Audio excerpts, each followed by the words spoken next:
Okay. नमस्कार दोस्तों, मैं सुजीत बाजपेयी आप सभी लोगों का अमर उजाला समूह द्वारा आयोजित इस कैरियर काउंसलिंग वेबिनार में बहुत स्वागत करता हूँ। और आज हमारा कैरियर काउंसलिंग वेबिनार फोकस्ड है क्लैट के स्टूडेंट्स के लिए, ऐसे स्टूडेंट्स जो क्लैट का इस साल एग्ज़ाम देने जा रहे हैं या ऐसे स्टूडेंट्स जो एग्ज़ाम देने के बारे में सोच रहे हैं, प्लान कर रहे हैं, या ऐसे स्टूडेंट्स जो जुडिशरी के अंदर में अपना करियर बनाना चाहते हैं। तो ऐसे स्टूडेंट्स के लिए आज का हमारा सेमिनार बहुत यूज़फुल होने वाला है। और आज के इस सेमिनार में हमारे साथ एक बहुत ही विद्वान व्यक्ति हैं, mister Vardhaman Kaushik sir. Vardhaman Kaushik sir का अगर मैं आप लोगों को परिचय कराना चाहूँ, देन कौशिक सर ने सिम्बायोसिस से अपना एलएलबी कंप्लीट किया है। एलएलएम कोलंबिया लॉ स्कूल से किया है कौशिक सर ने। ये वही कोलंबिया लॉ स्कूल है जहाँ से एक जमाने में डॉक्टर भीमराव अंबेडकर साहब ने अपना रिडम भी कंप्लीट किया था। इसके साथ साथ में कौशिक सर ने सुप्रीम कोर्ट के अंदर में एडवोकेट ऑन रिकॉर्ड्स का एग्जाम भी क्लियर कर रखा है।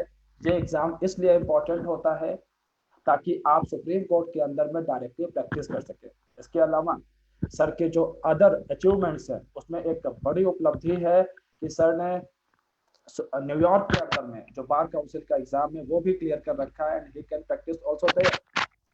After this sir Trump legal के अंदर में पार्टनर भी हैं जो कि लीगल सर्विसेज प्रोवाइड करते हैं। तो चलिए आज के सेमिनार को स्टार्ट करते हैं वर्धमान कौशिक सर के साथ में, और उनके अनुभवों से, उनके ज्ञान से लाभ उठाते हैं। कौशिक सर, मैं सुजीत बाजपेयी आपका बहुत स्वागत करता हूं।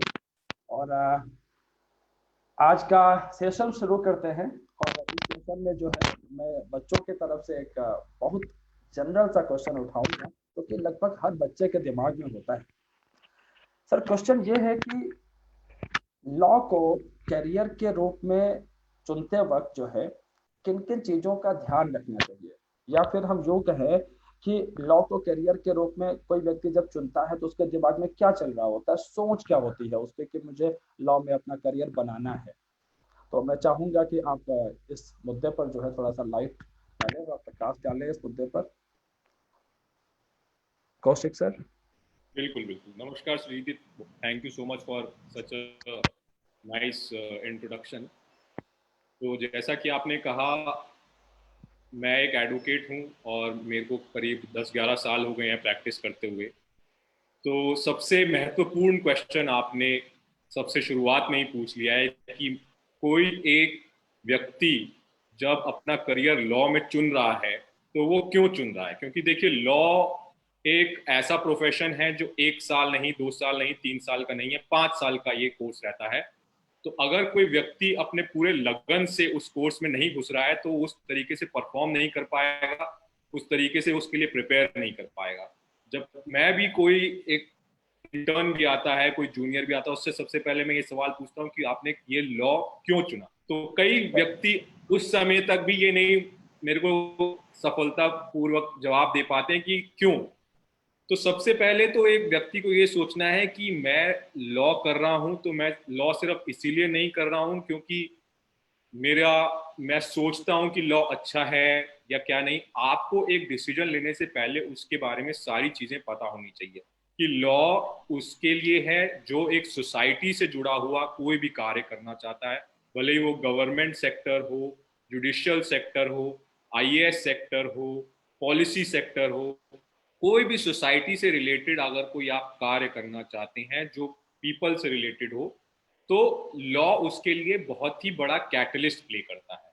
क्योंकि law and society go hand in hand. जो लॉ है वो सोसाइटी से बनता है, जो सोसाइटी है वो लॉ से बनता है। लॉ बेसिकली एक ह्यूमैनिटी ड्रिवन सब्जेक्ट है।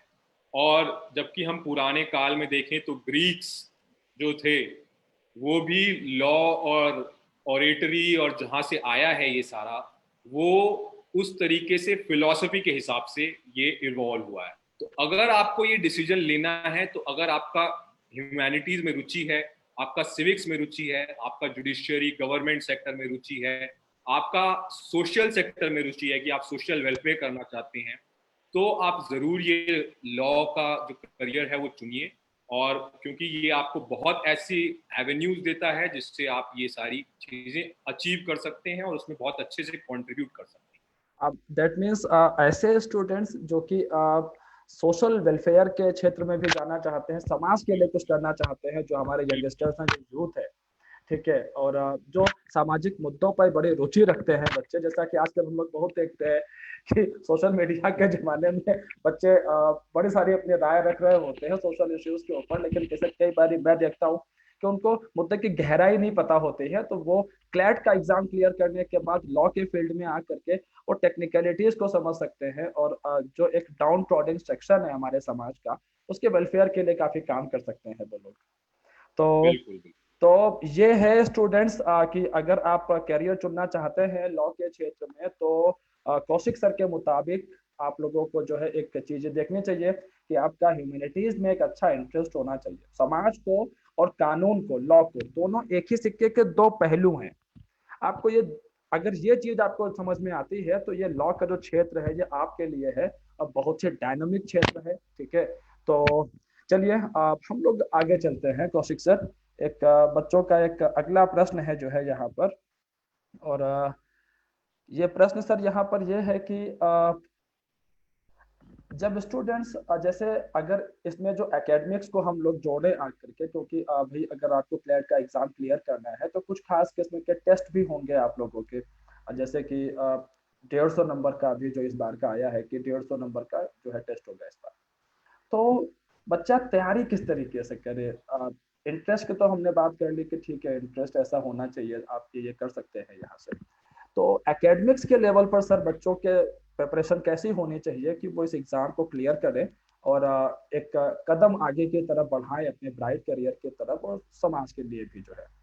तो कौशिक सर देखिए, इसका प्रिपरेशन एक होलिस्टिक प्रिपरेशन होता है, क्योंकि जैसा आपने सिलेबस बताया उसमें रीजनिंग होती है, उसमें इंग्लिश होता है, जनरल नॉलेज होता है, जो सारे सब्जेक्ट्स होते हैं वो सोसाइटी से रिलेटेड होते हैं। तो सबसे महत्वपूर्ण ये बात है कि आपको करंट अफेयर्स की सारी जानकारी होनी चाहिए। इसके लिए आप रोज न्यूज़पेपर पढ़ें, करंट लीगल केसेस, क्या क्या लीगल अपडेट्स हो रहे हैं वो पढ़ें, जो वेबसाइट्स हैं, जो न्यूज़पेपर्स हैं, उनके थ्रू, सोशल मीडिया के थ्रू अपने आप को जानकार रखें। और लेकिन सबसे इम्पॉर्टेंट जो इसका फाउंडेशन है वो है कम्युनिकेशन स्किल। तो आपकी इंग्लिश और लॉजिक, ये दोनों आपके हैंड इन हैंड जाएंगे, क्योंकि आपका जो भी रिसर्च ड्रिवन सब्जेक्ट होता है उसमें आपको कॉम्प्रिहेंशन इंग्लिश से उठानी पड़ेगी, और जो उसको अप्लाई करना पड़ेगा कॉम्प्रिहेंशन को, वो आपको लॉजिक से अप्लाई करना पड़ेगा। तो ये दोनों आपको फाउंडेशन मान के चलिए। उसके साथ साथ आपको ऑफ कोर्स जीके में वेल टू डू रहना है। उसके साथ साथ आपको practice practice practice practice practice, क्योंकि आज के दिन पे लॉ इतना कॉम्पिटिटिव सब्जेक्ट हो गया है, ना कि सिर्फ क्लैट के टाइम पे, उसके बाद लॉ स्कूल के टाइम पे और जुडिशरी के टाइम पे भी आपको ज्यादा से ज्यादा प्रैक्टिस करनी है। आपको ये देखना है प्रैक्टिस क्वेश्चन करके कि आपका वीक सब्जेक्ट कौन सा है, आपका स्ट्रॉन्ग सब्जेक्ट कौन सा है। जो कौशिक सर वीक, मैं थोड़ा सा आपको इंटरप्ट करना चाहूंगा with due respect. Kaushik sir हाँ जी बिल्कुल। मतलब कहने का यहाँ पर ये निष्कर्ष निकल रहा है कि हमें जो चीजें मतलब जो करनी है, बच्चों को जो तैयारी करनी है, उसमें रटने का, जैसे कुछ बच्चों का होता है कि सर आप बता दो हम ये रट लेंगे। मैं पढ़ाता हूँ तो मैं देखता हूँ बच्चों के मैसेजेस आ रहे होते हैं, सर ये बता दो कौन सी किताब है, हम रट लेंगे। तो आप, आपके मुताबिक यहाँ पर आपको सिर्फ और सिर्फ एनालाइज करना है, चीजों को डॉट्स कनेक्ट करनी है। दैट मीन्स कि रटने का यहाँ पर कोई स्कोप नहीं है कौशिक सर। देखिए, फॉर्चुनेटली और अनफॉर्चुनेटली कुछ लोगों के लिए रटने का इसमें स्कोप बहुत लिमिटेड रहता है। मैं बहुत आप सुनता हूँ ये सेक्शन चीजें। रट आप सेक्शन रट सकते हैं, बट उस सेक्शन को किस टाइम पे अप्लाई करना है, जब तक वो आपको समझ ही नहीं आएगा तब तक कोई फायदा नहीं है। देखिए, हमारा आजकल के टाइम पे जो एनालिस्ट हैं, जो टॉप लॉ स्कूल है, नेशनल लॉ स्कूल, वो भी ओपन बुक एग्जाम दे रहे हैं। तो उनको ये फर्क नहीं पड़ता है कि आपको वो जानकारी है कि नहीं, उस जानकारी का कैसे उपयोग करके, इस्तेमाल करके एक सेट ऑफ फैक्ट्स पे आप अप्लाई कर सकते हैं। वो वही सबसे इंपॉर्टेंट स्किल होता है एक लॉयर के लिए।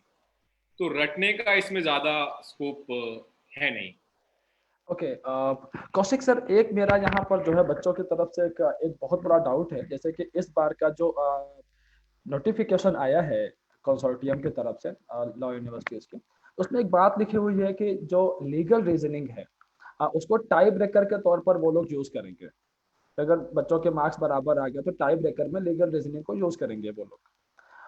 मेरा क्वेश्चन ये है कि इसका जो लीगल वर्ड है ये बच्चों को इतना डरा देता है, उनको लगता है कि यार हमें सीपीसी पढ़ना पड़ेगा, हमें सीआरपीसी पढ़ना पड़ेगा, आईपीसी पढ़ना पड़ेगा, सेक्शन याद करने पड़ेंगे, हम मर जाएंगे हमसे, मतलब कैसे होगा।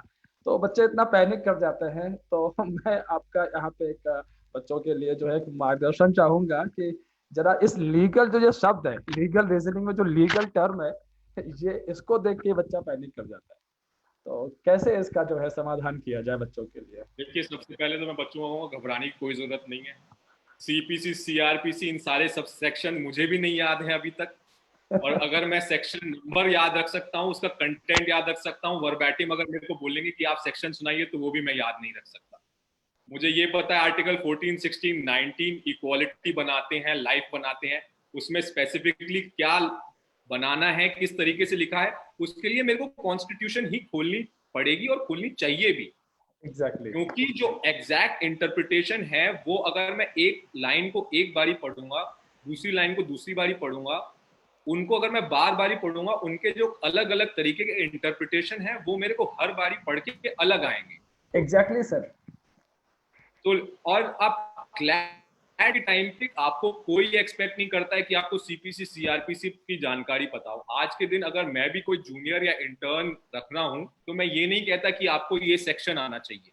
मैं आपको ये कह रहा हूं कि आपको ये पता होना चाहिए अगर ये सेक्शन है तो आपको कौन सी किताब निकालनी है, उस किताब के हिसाब से क्या ढूंढना है, और किस तरीके से जो हमारे केस है उसको अप्लाई करना है सेक्शन पे। तो लीगल वर्ड से बिल्कुल घबराने की जरूरत नहीं है। आपको बेसिक नॉलेज होना चाहिए कि भाई किस तरीके से क्या सही है क्या गलत है, और उसको अप्लाई करना है based on the facts given in the question, that's all.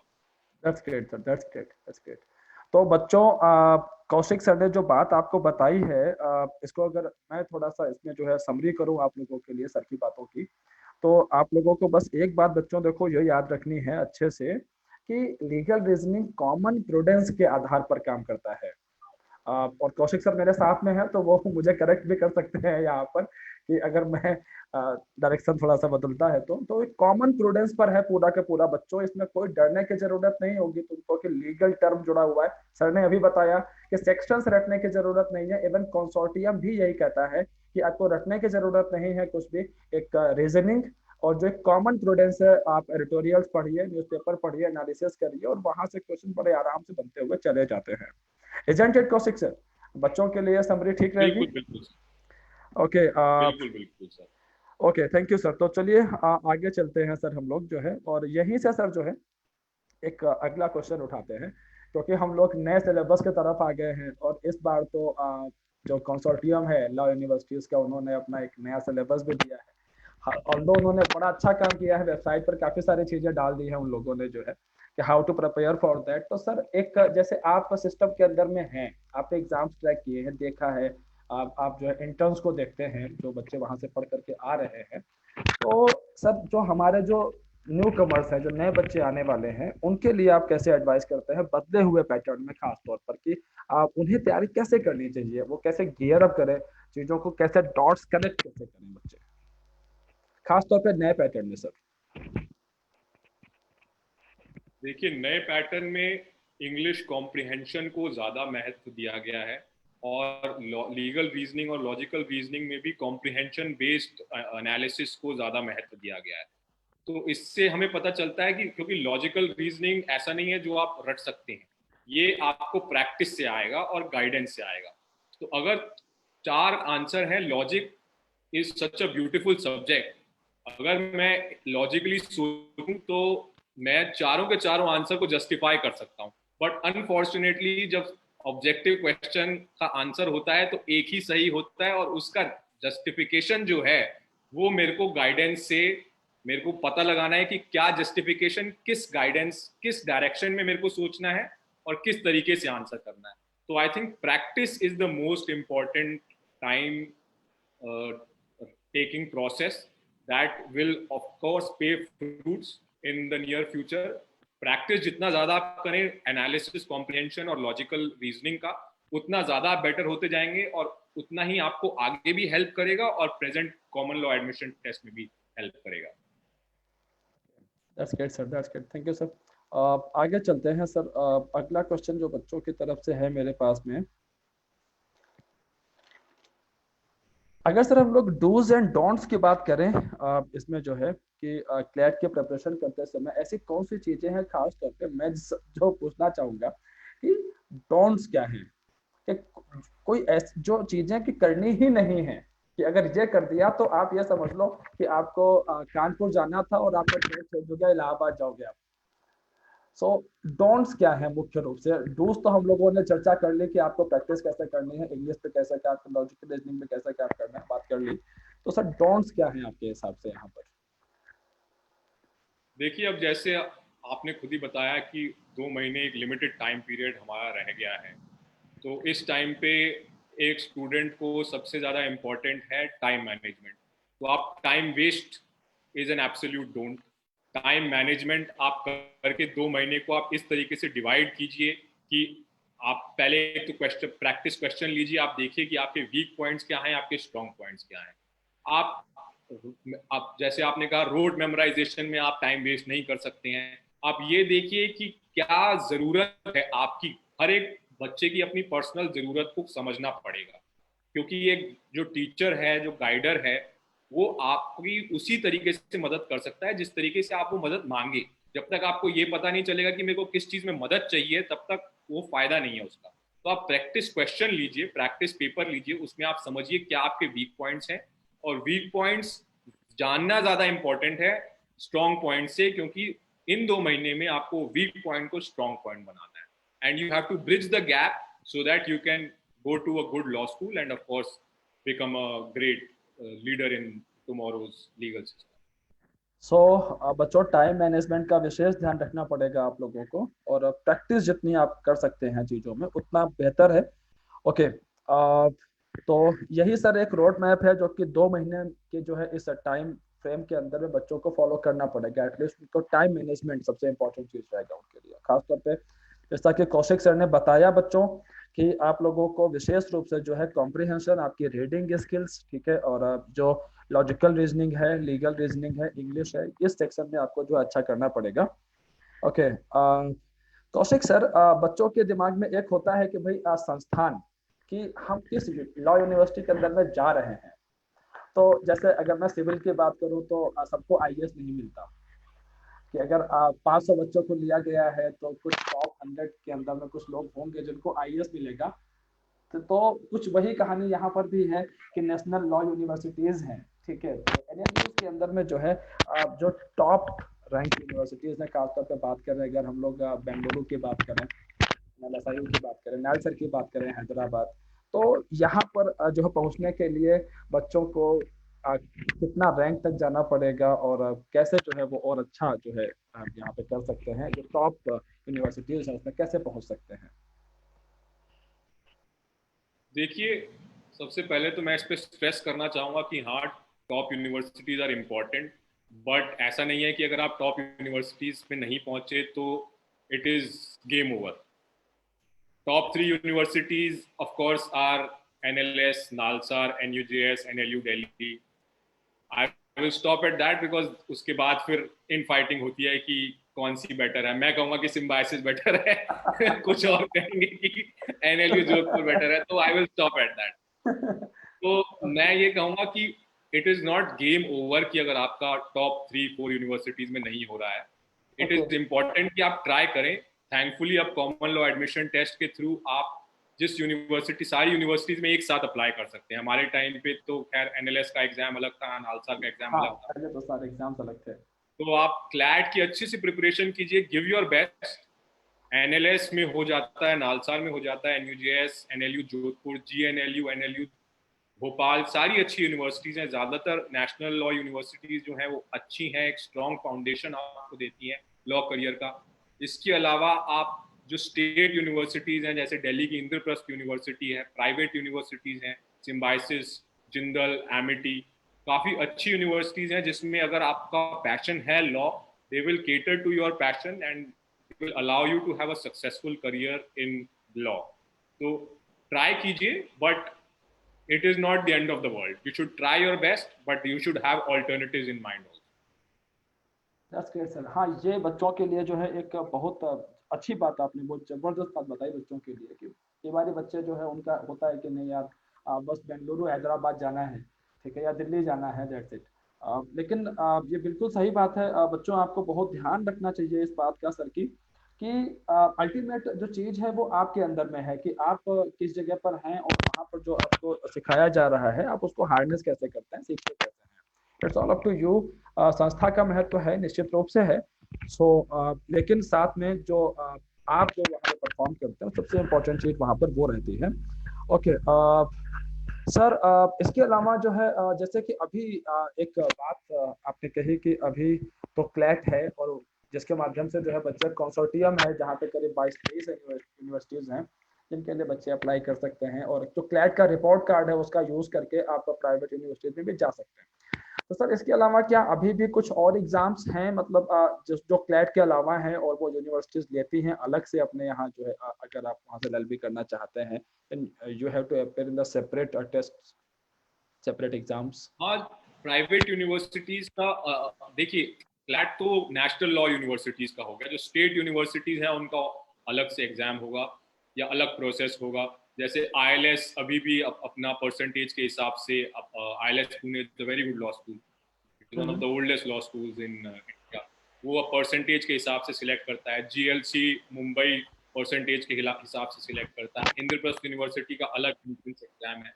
जो प्राइवेट यूनिवर्सिटीज हैं, एमिटी हो गया, जिंदल ग्लोबल हो गया. Jindal law global has LSAT which is based on the LSAT pattern of America.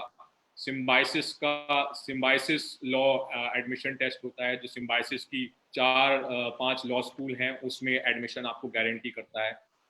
तो बेस्ड ऑन योर लोकेशन, जहाँ पे आप हैं, आपको क्या फिजिबल है, कौन सा आपको कन्वीनियंट है, उसके हिसाब से आप देख सकते हैं. क्योंकि कई लोगों को लगता है कि जैसे बैंगलोर मिल गया तो बेटर है, बट कुछ लोगों को लगता है कि if they go to GLC Mumbai तो they can study in Mumbai also and work at the time of studying also by going to internships in Mumbai in the evenings. या दिल्ली में अगर एडमिशन हो गया तो वो सुबह लॉ का कोर्स करके और शाम को इंटर्नशिप में जा सकते हैं, विच इज मोर फीजिबल.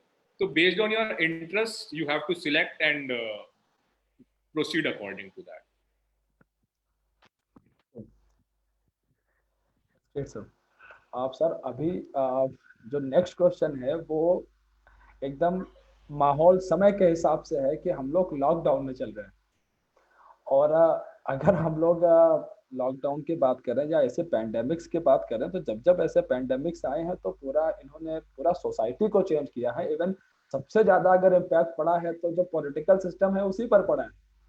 अगर हम ब्लैक डेथ की बात करें जो कि मेडिवल यूरोप के अंदर में जब आया करीब 15 सेंचुरी के अराउंड, तो वहां पर जो मोनार्क थे उनको खत्म कर दिया गया एंड आफ्टर दैट एक मेडिवल से एक मॉडर्न यूरोप की तरफ हम लोग जाना शुरू कर देते हैं.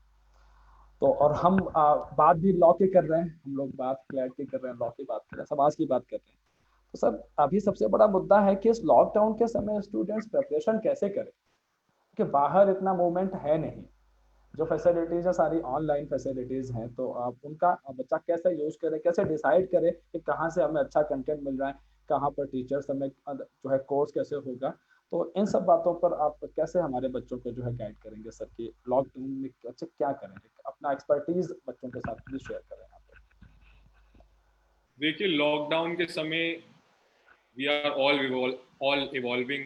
हाई कोर्ट और सुप्रीम कोर्ट भी जैसे वीडियो कॉन्फ्रेंसिंग की फैसिलिटीज के थ्रू मूव कर रहे हैं आगे. तो स्टूडेंट्स तो उल्टा यंग हैं एंड इवोल्यूशन प्रोसेस उनका बहुत क्विक होता है.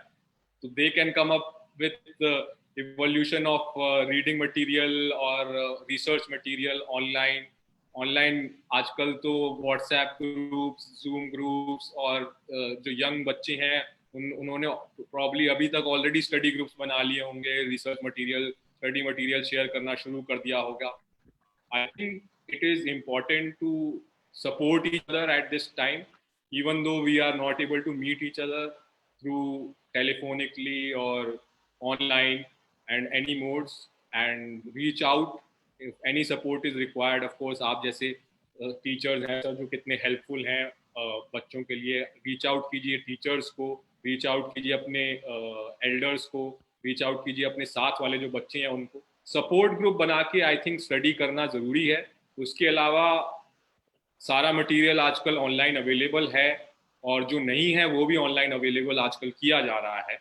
तो I think that way connected अगर बच्चे रहेंगे, क्योंकि बच्चे आजकल के बच्चे मेरे ख्याल से हमसे भी ज़्यादा कनेक्टेड रहते हैं, तो कोई नई चीज़ आएगी तो उनको शायद हमसे भी पहले पता चल जाए, तो उसमें हमें बताने की कोई ज़रूरत नहीं पड़ेगी बच्चों को, वो तो मेरे ख्याल से ऑलरेडी हो रहा होगा। बट जो नहीं है वो I think should learn and start doing. इसमें बच्चों आपको देखो एक सर ने बड़ी शानदार बात यहाँ पर कही है कि देखिए आप लोगों की जो फ्लेक्सिबिलिटी होती है बहुत शानदार होती है, यही कीवर्ड है, इसी को ध्यान रखिएगा कि आप लोग यंग हैं और यही आपकी जो है आपका जो है एक स्ट्रेंथ है, ये फ्लेक्सिबिलिटी जो है जो सर ने बताया आप लोगों को, तो आप इसको ध्यान में रखें और इस समय जो है जो रिसोर्सेज अवेलेबल हैं उनको बढ़िया से यूज करें। सफलता क्लासेस आप लोगों के साथ में लगातार जुड़ा हुआ है, यहाँ पर हम लोग क्लैट का क्रैश कोर्स लेकर के आ रहे हैं। 1 जून से ये क्रैश कोर्स आपका स्टार्ट हो जाएगा, जहाँ पे इंडिया के टॉप मोस्ट फैकल्टीज आपके साथ में रहेंगे, जो कि आपको इस कोर्स के अंदर में गाइड करेंगे। करीब 100+ आवर्स की आपको क्लासेस दी जाएंगी, तो आप लोग जल्दी से जल्दी इसमें एनरोल करा सकते हैं। एंड कौशिक सर अपने जो अनुभव है वो हमारे साथ में लगातार शेयर कर रहे हैं। आप कौशिक सर के अनुभवों का लाभ उठाइए। आपको कोई क्वेरी है तो आप लोग हमें इनबॉक्स कर सकते हैं और हम आपके जो क्वेरीज हैं वो यहाँ से ले लेंगे और आपका जो डाउट है वो हम लोग यहाँ से रिजॉल्व कर सकते हैं। तो ये एक जानकारी थी बच्चों आप लोगों के लिए। सो चलिए आप आगे चलते हैं।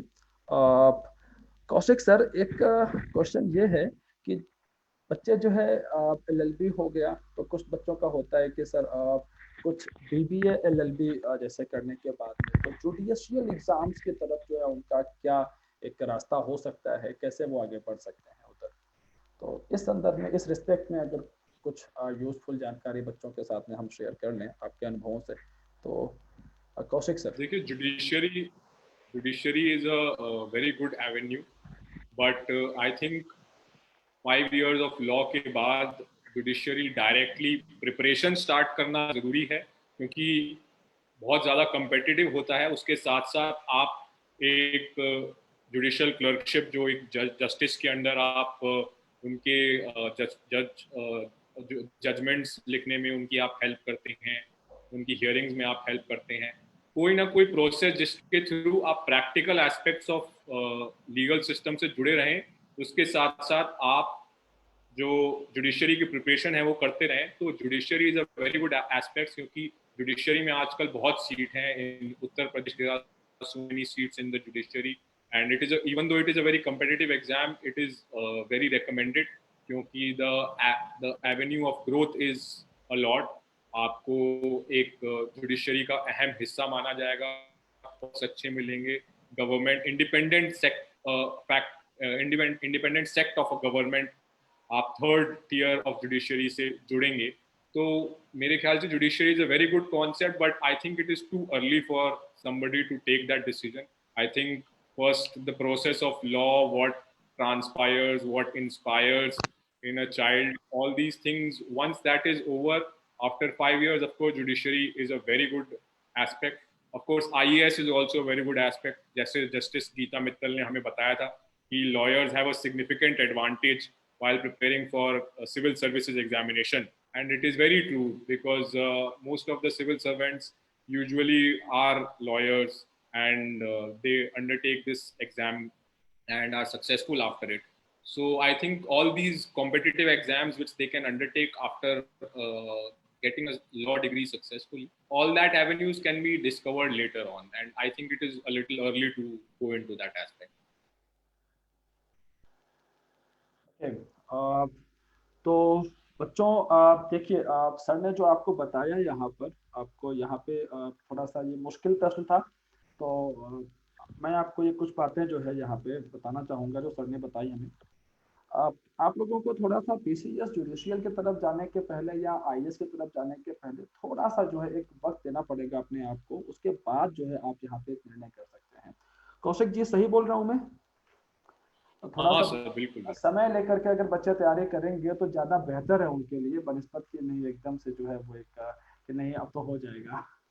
ओके, बिल्कुल बिल्कुल। ये उसमें वैसे भी आपको काम के साथ साथ जुड़े रहना पड़ेगा, क्योंकि ये 100% गिवन नहीं है कि जुडिशियल सिलेक्शन आपका हो जाएगा। और जुडिशियल अगर सिलेक्शन हो भी गया तो there are so many litigations which take place, तो आपका जो ज्वाइनिंग है it can't happen overnight.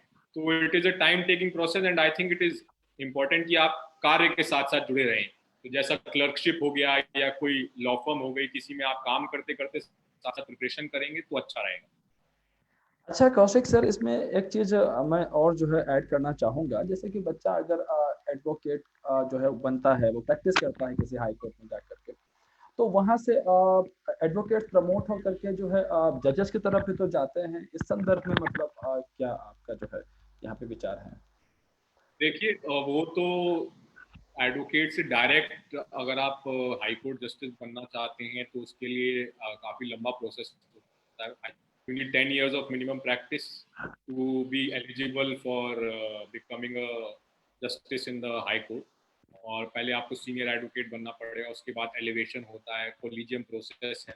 That is that is also very good aspect जो आप एडवोकेट के साथ साथ करते हैं। बट कुछ लोगों को होता है कि जल्दी से जल्दी हम जुडिशरी में चले जाएं, तो of course high court justice नहीं बनते हैं वो, दे स्टार्ट फ्रॉम मैजिस्ट्रेट। और अच्छा, मतलब उनका शुरुआत सेशन कोर्ट से ही होता है? हाँ बिल्कुल, नहीं नहीं, हाँ, जो हाई कोर्ट से डायरेक्ट एलिवेशन होता है हाँ उनका, हाँ, जो हाई कोर्ट में जो जाते हैं प्रैक्टिस करके नहीं, वहां उनका सीधा हाई कोर्ट से एलिवेटेड होते हैं। They form a bench in the high court itself. तो अगर लेकिन आप कंपटीशन से जा रहे हैं, जो आपका एडीजे का भी एग्जाम होता है, तो आप एडीजे अपॉइंट होते हैं, तो शायद डायरेक्ट आपका हाई कोर्ट में एलिवेशन नहीं होता। बट अगर आप हाई कोर्ट से एलिवेट हो रहे हैं जो जुडिशरी के थ्रू, कॉलेजियम सिस्टम के थ्रू, तो आप डायरेक्ट हाई कोर्ट से एलिवेट होते ओके ओके, तो बच्चों ध्यान रखना, आप लोग एक अच्छा स्कोप है आप लोगों के लिए जुडिशरी के अंदर में जो है जाने का यहाँ से। और क्लैट जो है उसमें आपके लिए एक पहली सीढ़ी है, एक पहला कदम है आपका जो है उस दिशा की तरफ। आ, कौशिक सर, अंत में जो है सेमिनार को, इस वेबिनार को, अब देखिए जबान पर वो सेमिनार लगा हुआ है और हम लोग एक न्यू नॉर्मल में आ गए हैं वेबिनार के अंदर में।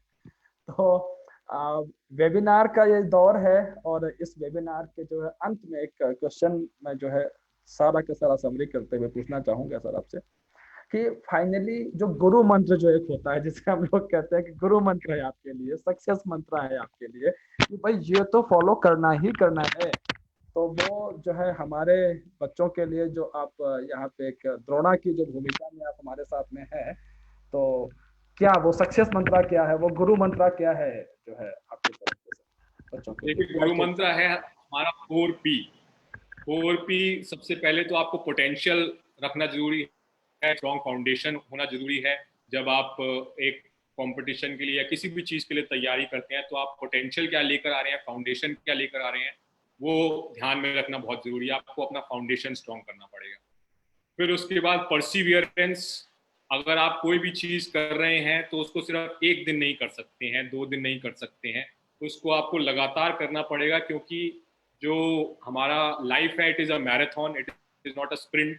तो आपको ये नहीं सोच सकते हैं कि मैं एक दिन पढ़ लेता हूँ फिर उसके बाद हो जाएगा मेरा, 2 दिन पढ़ लेता हूँ। आपको लगातार जो पढ़ाई का कॉन्सेप्ट है उसको रिवाइज करना पड़ेगा, नए कॉन्सेप्ट सीखने पड़ेंगे और कंटिन्यूअसली करना पड़ेगा। थर्ड इज प्रोडक्टिविटी, क्योंकि प्रोडक्टिविटी ऐसा नहीं है कि जो आप एक दिन पढ़ रहे हैं वो प्रोडक्टिव ना हो।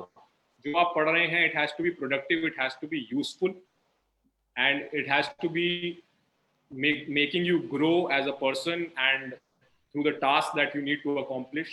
And the last is, of course, patience.